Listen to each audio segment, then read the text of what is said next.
Well, I always want to read and write science fiction that raises questions or provokes thinking about, what's going on in today's world. So I was thinking about the threat that resource extraction poses to indigenous communities around the world. And I was thinking about the environmental costs of mining and other forms of resource extraction, and I wanted to write about that in a way that urban folks could relate to.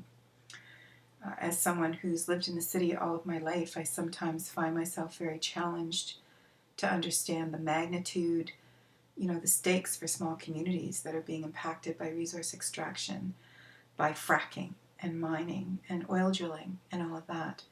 Their lands are destroyed, lands that they may have lived on for millennia. Their families are buried there, all their stories, their language, their identity, their culture, it's all related to that land. And a resource extraction company comes along, and next thing you know, the drinking water is contaminated, the food chain gets poisoned, we see birth defects and illnesses and disabilities.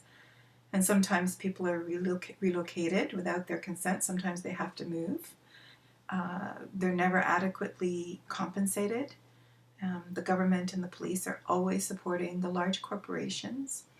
And I wanted to write something that would help city people identify with some of those struggles that are taking place out on the land, out on many lands actually, all over the world. So that's what inspired the novel.